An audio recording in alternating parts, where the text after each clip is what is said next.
Hello everyone. So today we'll be solving a titration based question. So I lately have been getting a lot of requests from a number of students from both Edexcel and Cambridge both about these questions. Okay. So it doesn't really matter either you are in Cambridge or Edexcel IGCs. Okay. So this thing is going to be applicable for both the curriculum. So without wasting any more time, let's just solve this question. So it says that solid A is impure calcium carbonate. Okay. So this is impure calcium carbonate. This is calcium carbonate. Calcium carbonate.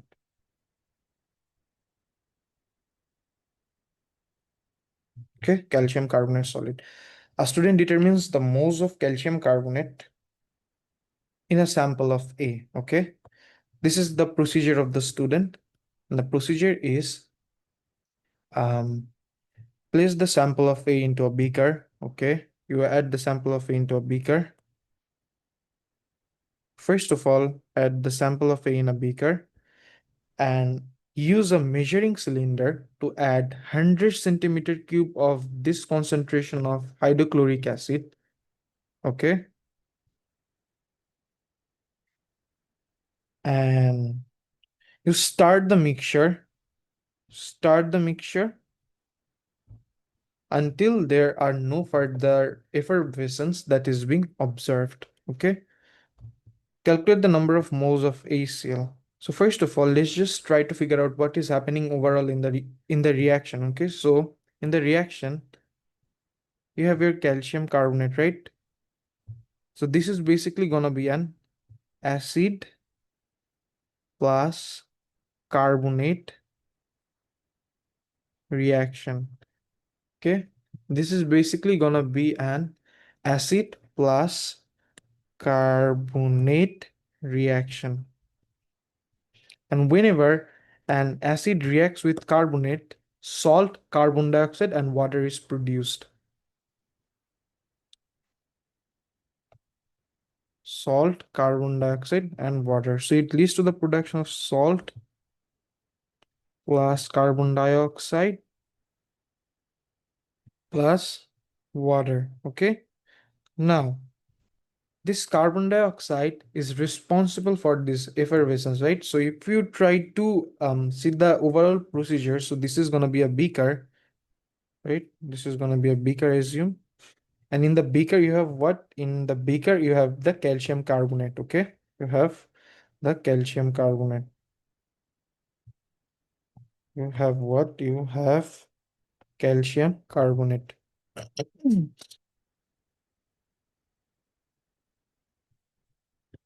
You have calcium carbonate, okay? And in a measuring cylinder, you have what? You have HCl, okay? So the measuring cylinder should look something like this.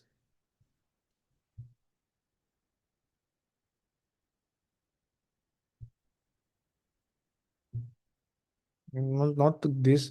I mean, you get my point, right? So it should be a tube-like structure with some graduated markings as well. So this more or less looks like a test tube, but it isn't a test tube, right? It is basically a measuring cylinder. This is going to be a measuring cylinder, and in the cylinder, you have a sample of HCl, right? You have a sample of acid. You have a sample of HCl, and when this acid is being added to the carbonate, it would lead to the production of salt plus carbon dioxide plus water, right? So this is going to be the sample of HCl, the sample of HCl. So yeah, this is the reaction. Now it says that calculate the moles of acid. So you basically have the volume and the concentration. So what should be the moles of it? So moles of acid would be moles of, so the moles of acid should be equivalent to volume times concentration, since this is a solution, right? Aqueous condition. So volume is what? Volume is 100, right? 100. Volume is 100. Volume is 100 divided by 1000. Now you could say why I'm dividing this by 1000, right? Because the volume is in centimeter cube and the concentration is in dm cube. Now you always have to ensure that the units are the same while you are doing carrying out this mass, right? So and the concentration is 0.250. 0.250. So if you do this, the answer is gonna be 0.025. 0.025. So the answer, the moles of acid is gonna be 0.025. Okay. Now D, a different question here. It says that uh, the student rinses a burette. So basically, they're rinsing or cleaning a burette with water first of all, and then with this concentration of sodium hydroxide. Okay. And then it fills the burette with this concentration of sodium hydroxide, adds 25 centimeter cube of B and 5 drops of methyl orange indicator to a conical flask, adds NaOH from the burette to the conical flask until the methyl orange changes color, and repeats this experiment 2 or 3 more times, right? Now, when this thing is being poured into this, a reaction mixture is formed, right? And they are basically referring to this as a sample of B. Now, one thing you have to make sure that, okay, it doesn't say anything about it, right? So, yeah, in the in the conical flask, you have a mixture of sample B. Sample B. You have a mixture of sample B. Just a moment. Okay. Hmm.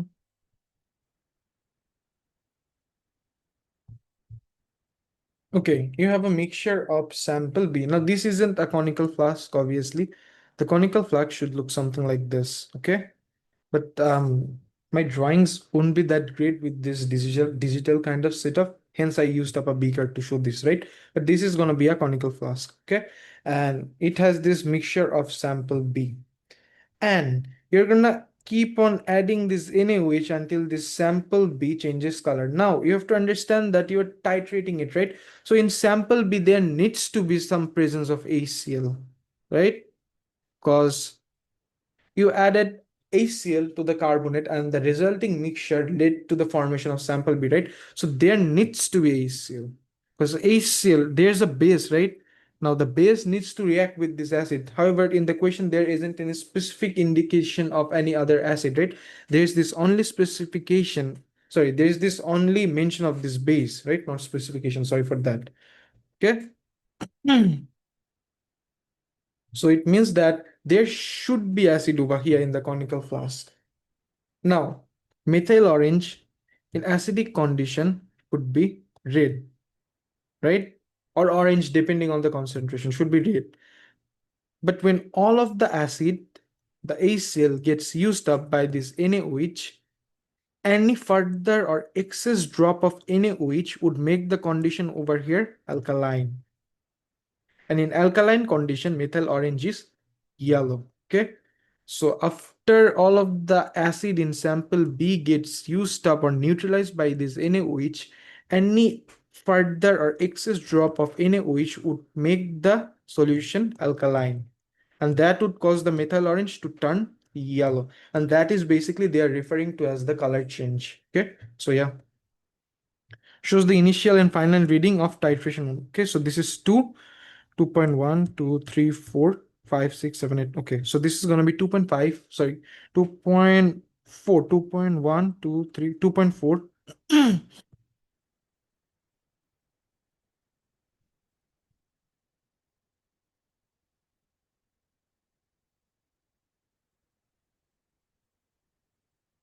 So this is going to be 2.4, and this is going to be 18, 18.1, 2, 3, 4, 5, 6, 7, 8, 9, 10. So 18.1.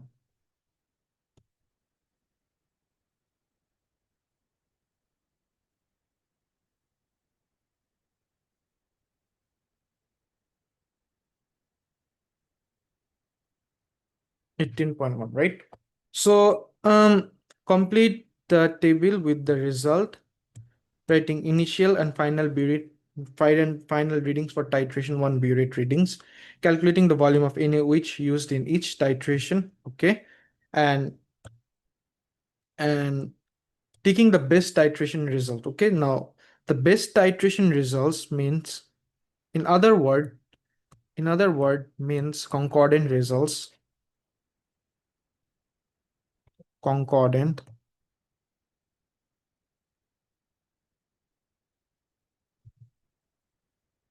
This in short means that the values differs from each other.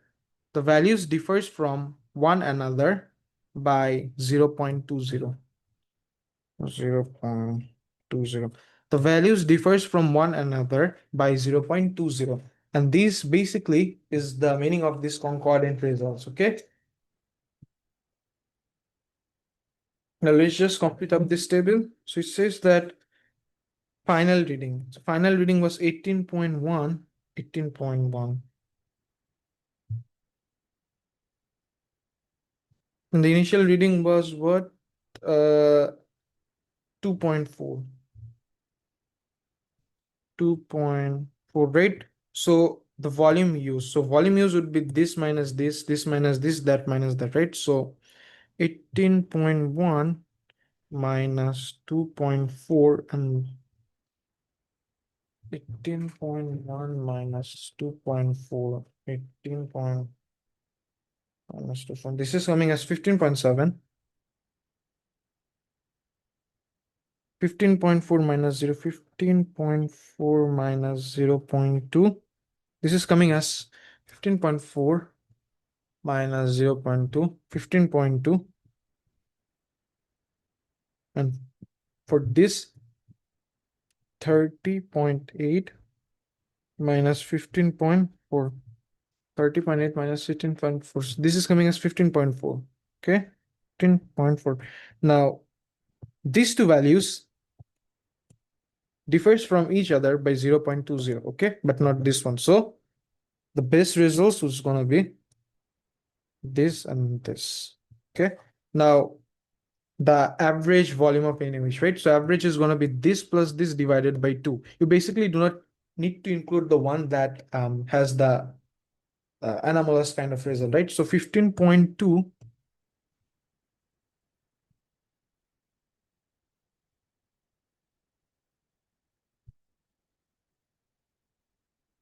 15.2 plus 15.4, 15.4 divided by 2, and this should be equivalent to 15.3, right? So yeah, this is the volume of NaOH, okay, that reacted.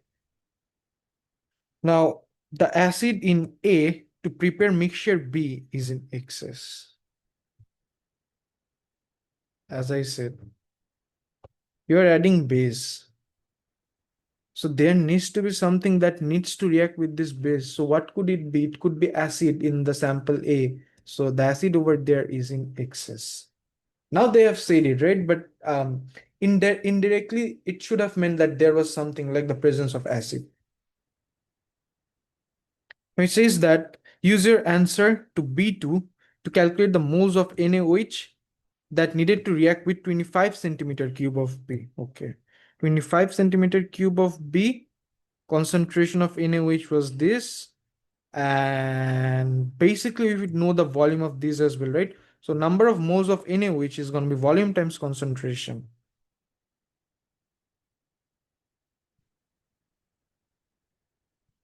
We know the volume 15.3. We have to take the volume to dm cube, since our concentration is in mole per dm cube, right? So 15.3 divided by 1000 times concentration is what? Concentration is 0.100. 0.100. So let me just check the answer. So the answer is coming as 0.00153. 0.00153. 153. Okay. Now calculate the moles of NaOH that reacts with 100 centimeter cube of B. Okay. Unitary method. So for 25, this is the moles. So for 100, what is the moles? Okay. So for 25, so for 25 centimeter cube, the moles of NaOH is what? The moles of NaOH 0.00153. 0.00153. This is what the moles of NaOH. Okay.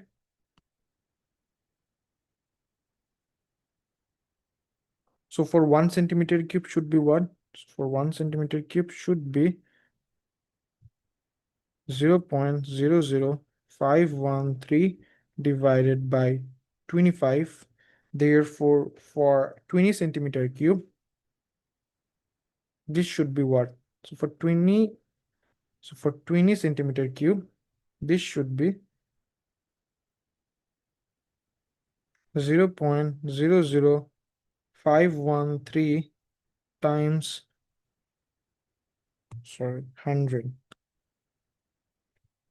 100 divided by 25. So if you do this, the result should be, give me a moment, let me just calculate. 0.00513 times 100 divided by 25.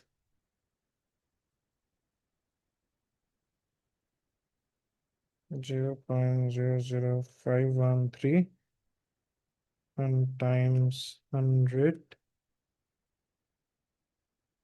divided by 25. Just a moment. 100,153, right? 0. Wait, hold on. I made a mistake. This should be 153.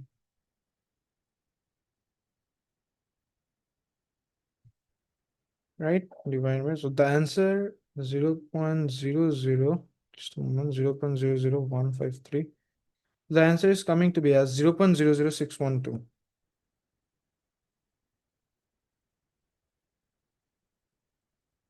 Right? So yeah, moving on.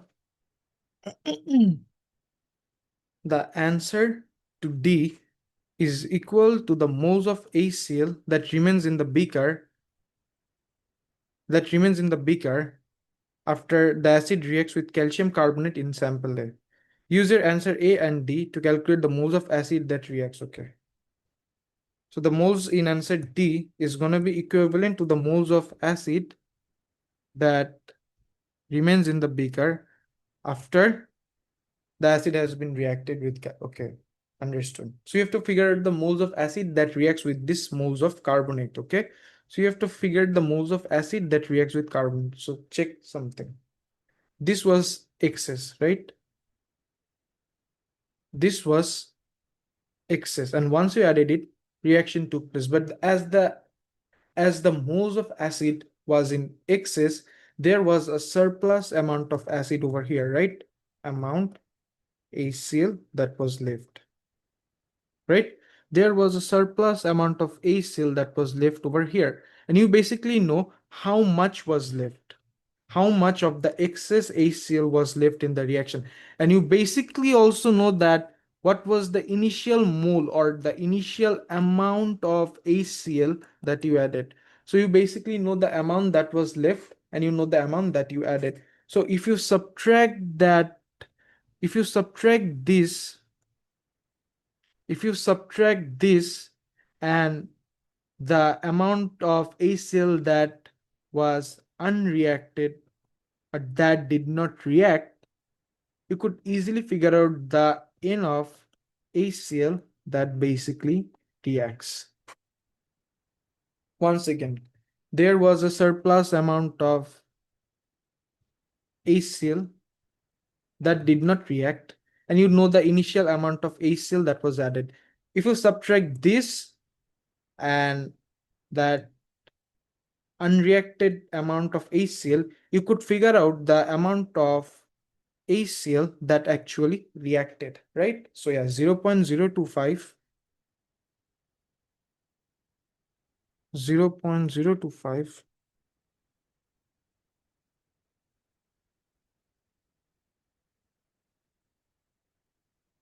minus what, 0.00612.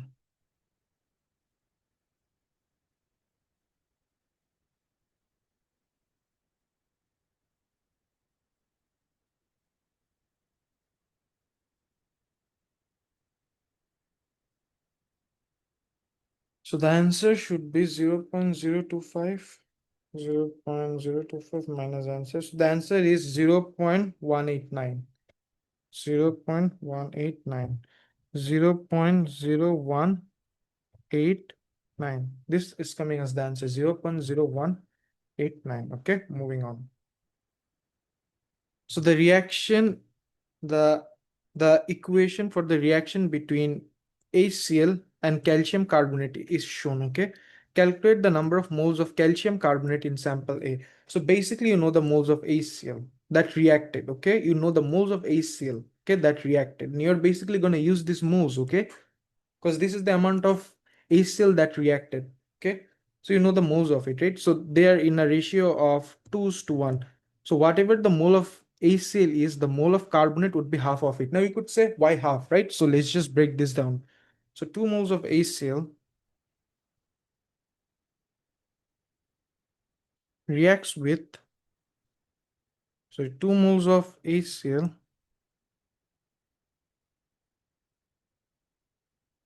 you're comparing the molar ratio, reacts with 1 mole of carbonate.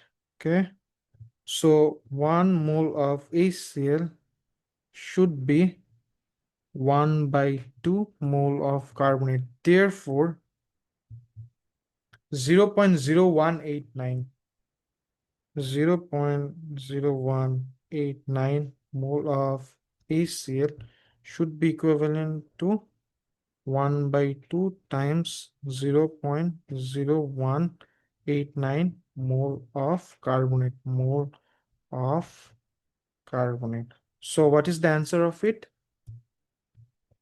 0.5 times 0.0189, right? So the answer is coming to be 0.944, 0.00944, 0.00944, 0.00944, right? Now the answer could be 0.00945 based on how many significant figure you use, right? So I was basically using the exact significant figure, right? I was using the answer function of the calculator for all these maths. Moving on. So in A, the mixture A and the acid was stirred until the effervescence stops. Okay, you know why this effervescence was formed due to that carbon dioxide. Give a reason for mixing the reactants by stirring, right? To basically dissolve the basically dissolve the calcium carbonate quicker, right? To dissolve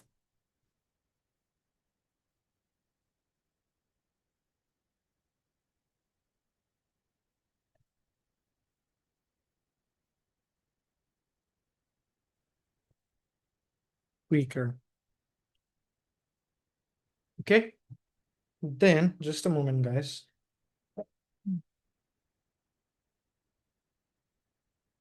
Okay, so give a reason for the effervescence to stop. Okay, so it ensures that all of the calcium carbonate was used up. Okay, because in this reaction, the HCl was in excess, right? And this thing was in limited, right? This ensured that all of the calcium carbonate used up. Okay, to ensure that the reaction was complete. So that to ensure that all of the calcium carbonate got used up.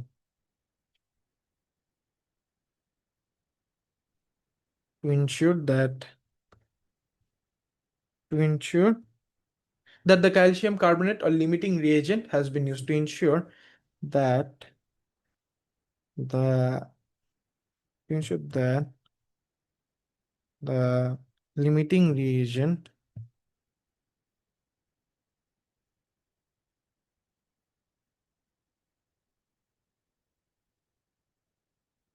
has been used up.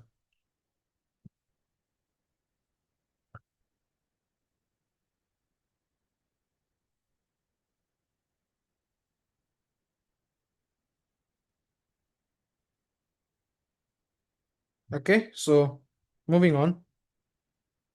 In A, measuring cylinder was used to add 100 centimeter cube of this concentration of HCl to the beaker. Explain why measuring cylinder makes the HCl used volume of HCl used inaccurate. Suggest, okay. So since we are basically using the volume of this HCl in our calculation, we basically need to make sure that it is as accurate as possible, right? So measuring cylinder has a lower resolution, to be honest, okay? So what you could do is you could use a pipette, right? So that you could get your answer to at least one decimal places, right? And increase the accuracy of it, okay? So yeah. Explanation is that measuring cylinder does not have a high resolution. Measuring cylinder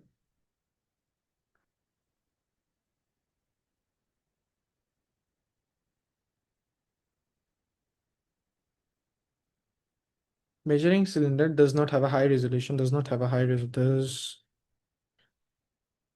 not have a high resolution. They do not have a high resolution. And an alternate apparatus to use would be a pipette. P-I-P-E-T-T-E, okay? In B, the burette is rinsed with water and then with this concentration of NaOH. Explain why the burette is rinsed with sodium hydroxide after rinsing with water, okay? So as you're cleaning the burette with water, okay, this is because suppose in an experiment there had been some sort of an impurity. So to remove that impurity, you're basically cleaning the burette with water, okay? Now once you're cleaning the burette with water, there could be some of the water that was left behind, right? And once you add the NaOH, this rinsing water would cause the NaOH to get diluted, right? So prevent this dilution, unexpected dilution of NaOH, we are basically rinsing it with this concentration of sodium hydroxide before adding the sodium hydroxide volume, before adding the sodium hydroxide to be used in the reaction, right? So to prevent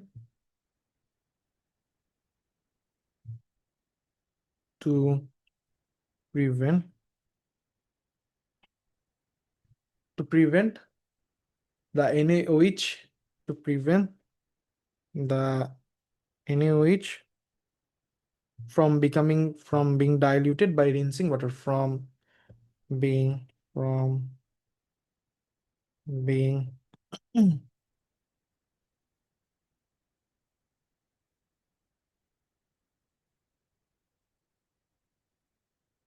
by rinsing water.